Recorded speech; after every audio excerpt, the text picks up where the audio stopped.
할렐루야. 날마다 동행 수원사랑의 교회 정종희 목사입니다. 오늘 에레미야서를 보면 오늘 우리가 처한 상황과 비슷합니다. 코로나19 이전과 이후의 상황이 달라진 것처럼 우리가 전혀 상상하지 못한 그런 세계를 우리가 또 그런 것들을 경험하고 있습니다. 에레미야 시대의 이스라엘 백성들, 특별히 남쪽의 그 유다 백성들은 하나님의 율법이 있고 성전이 있기 때문에 결단코 그들은 멸망할 것이라고 생각하지 않았습니다. 그들이 당하는 그런 그 세계를 경험할 것이라고는 생각하지 못했습니다. 그러나 실제로 그들은 성전이 파괴가 되었고 그들이 살고 있는 유대 성읍이 완전하게 폐허되었습니다. 그리고 바벨론이라는 그 갈대아 나라에 끌려가서 포로 생활을 하게 되었죠. 이런 것은 전혀 상상할 수 없는 일이 현실로 이루어졌습니다. 우리가 성경에 보면 이런 일들이 하루아침에 이루어진 것은 결단코 아닙니다. 하나님께서 이스라엘 백성들에게 수도 없이 경고를 했고 수많은 선지자들을 통해서 하나님의 말씀을 전했지만 그들이 고집을 피우고 그들의 무식과 무지함으로 또 하나님을 떠나고 오히려 우상을 숭배하고 하나님을 배반했습니다. 그 결과로 이 일이 이루어진 것이죠. 하나님의 말씀의 성취인 것을 우리가 보게 됩니다. 이런 그 절망적인 상황 가운데 하나님께서 에레미야 선지자를 보내서 하나님의 말씀을 전하게 합니다. 하나님의 말씀을 전하는 선지자가 오히려 핍박을 받고 어려움을 당합니다. 심지어는 감옥에까지 갇히게 되고 생명의 위협까지 느끼게 됩니다. 반면에 거짓 선지자들은 인기를 얻고 또 백성들에게 그 인기에 영합한 포퓰리즘의 발언들을 함으로 그들이 대접을 받는 그런 참 안타까운 상황들이 전개가 되죠. 오늘 그 에레미야 선지자는 단순하게 하나님의 말씀만 선포하는 것이 아니라 그 몸을 통해서 온 몸을 통해서 하나님의 말씀을 전하고 또 그가 당하는 어려움이 남유다의 상황을 나타내 준다고 볼 수 있습니다. 에레미야가 하나님의 말씀을 전하다가 이제 왕궁의 뜰에 있는 시대 뜰에 갇히게 됩니다. 에레미야는 줄곧 해서 어떤 말씀을 전하느냐, 남쪽의 남유다가 바벨론에 항복하라는 것입니다. 어떻게 보면 이건 매국노의 발언이죠. 우리가 전열을 가다듬고 그 이방 나라와 싸우자 이렇게 이야기를 해야 되는데 항복하라고 하니 이게 유다 백성들에게는 이해가 되지 않는 말씀이죠. 그러나 하나님의 뜻은 이스라엘 백성들이 그 자체적으로는 정화할 힘이 없습니다.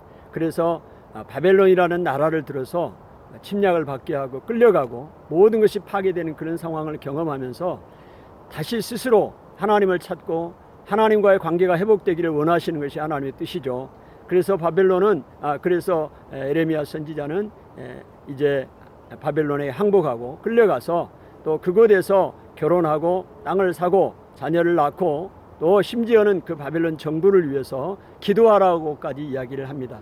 이게 하나님의 그 뜻이죠.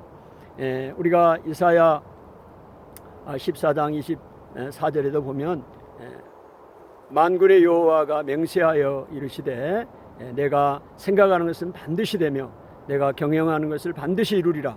하나님이 생각하시고 하나님이 경영한 것을 반드시 이루신다는 것을 말씀하고 있습니다. 에레미야의 이런 그 절망적인 상황, 유다의 상황 가운데서 소망을 발견할 수 있을까요? 오늘 우리 개인의 삶도 마찬가지죠. 개인이든 가정이든 교회든 이 민족이든 시계 제로입니다. 앞이 보이지 않습니다. 불안합니다. 이런 상황, 절망적인 상황 가운데서 우리가 소망의 노래를 부를 수가 있느냐는 것이죠. 오늘 에레미야를 통해서 하나님이 말씀하고 있습니다. 절망에서 소망을 바라보게 하십니다. 에레미야가 하나님의 말씀을 전하는 일로 인해서 감옥에 갇혀 있습니다. 그럴 때 하나님께서 에레미야에게 명령을 합니다. 에레미야야, 너의 고향에 가서 너의 조카의 땅을 사라고, 밭을 사라고 말합니다. 여러분, 밭을 사는 것은 농사를 짓는다는 얘기인데 지금 유다를 바벨론이 포위하고 잠시 물러간 상황이고 또 포위하고 있는 상황에서 밭을 사라는 게 말이 됩니까? 지금 전쟁 상황인데, 그래서 에레미야는 하나님 앞에 그렇게 말씀을 하죠. 갈대아가 우리를 포위하고 있는 상황인데 은을 주고 밭을 사라는 말이 무슨 말입니까? 그런데 하나님은 밭을 사라고 말합니다. 예레미야가 이 하나님의 말씀에 순종하죠.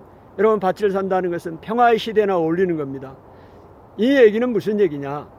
지금 유다가 바벨론의 포로로 끌려갔고 성이 폐허가 됐고 성전이 불탔지만 반드시 하나님이 때가 되면 다시 돌이킨다는 것입니다. 70년의 때가 차면 다시 유다로 복귀하게 하고, 그래서 그곳에서 농사를 짓고 생활하게 하시겠다, 소망을 말씀해 주고 있는 것이죠. 그래서 예레미야가 하나님 말씀에 순종해서 밭을 사러 갑니다. 또 이 일이 오해가 돼서 다시 감옥에 갇히게 됩니다. 이 두 번째, 감옥에 있을 때 하나님이 두 번째 예레미야에게 말씀을 하는 거죠. 이 본문이 예레미야 33장 1절부터 3절입니다. 예레미야가 아직 시대 뜰에 갇혀 있을 때에 하나님의 말씀이 두 번째 예레미야에게 임하여 이르시되, 이 일을 행하시는 여호와, 그 일을 만들며 지어 성취하는 여호와, 그의 이름을 여호와라 하는 이가 이르시도다. 너는 내게 부르짖으라. 내가 너에게 응답하겠고 너가 알지 못하는 크고 은밀한 일을 내게 보이리라 하셨습니다. 지금 감옥에 있는데 예레미야에게 내린 두 번째 하나님의 음성 명령이 뭐냐? 너는 내게 부르짖으라 입니다. 지금 절망 가운데 있는 상황입니다. 하나님의 일을 하다가, 말씀을 전하다가, 또 나라적으로 보면 포로로 끌려가 있습니다. 이런 상황, 절망적인 상황 가운데 하나님 앞에 부르짖으라고 말씀합니다. 그러면 응답을 하시겠다고 말합니다. 예레미야가 이렇게 이야기할 수도 있겠죠. 하나님, 우리의 상황을, 나의 상황을, 우리 민족의 상황을 몰라서 그러십니까? 알아서 해 주십시오. 그런데 하나님은 이 상황을 아시고 계십니다. 그러면서도 불구하고 너는 내게 부르짖으라. 내가 너에게 응답하겠고, 그러면 너가 알지 못하는 크고 은밀한 일, 보이지 않는 일을 나타내 보이시겠다고 말씀하시는 것이죠. 여러분, 우리의 개인적인 상황도 마찬가지일 수 있습니다. 내 마음과 내 뜻대로 되지 않습니다. 시계 제로의 상황입니다. 이럴 때 우리가 해야 할 것은 기도해야 됩니다. 부르짖어야 됩니다. 하나님, 우리 형편을 다 아시잖아요. 그래도 너는 내게 구해야 할지니라. 예레미야 선지자를 통해서 말씀하고 계시잖아요. 오늘 우리가 기도해야 됩니다. 쉬지 말고 기도해야 됩니다. 왜냐하면 하나님께서 반드시 그 행하신 일을 행하시기 때문에 그렇습니다. 하나님은 신실하신 하나님이십니다. 이사야서 14장의 26절 여기에 보면 말씀하고 계십니다. 하나님은 그의 일을 반드시 행하십니다. 주께서 심지가 견고한 자를 평강하고 평강하도록 지키시리니 이는 그가 주를 신뢰함이니이다. 너희는 여호와를 영원히 신뢰하라. 주 여호와는 영원한 반석임이니라. 주님을 신뢰하는 사람을 하나님이 평강하고 평강하도록 지키십니다. 우리는 일시적으로 여호와를 의뢰하는 것이 아니고 신뢰하는 것이 아니고 영원히 여호와를 신뢰해야 됩니다. 주 여호와는 영원한 반석이기 때문에 그렇습니다. 오늘 내가 절망적인 상황에 있고 우리의 가정이, 우리의 나라가, 우리의 교회가, 내가 속해 있는 공동체가 절망 가운데 있다 할지라도 여호와를 신뢰하는 자에게 하나님이 평강하고 지키십니다. 영원히 신뢰해야 됩니다. 주 여호와는 영원한 반석이기 때문에 그렇습니다. 오늘 예레미야가 절망적인 상황, 감옥에 갇혀 있는 상황에서 소망을 보게 하고 그 고향에 가서 땅을 사게 하고, 전쟁 중이지만 땅을 사게 하고, 또 감옥 속에서 절망 가운데서 하나님 앞에 부르짖게 만들고 있습니다. 여러분, 하나님은 신실하신 하나님이십니다.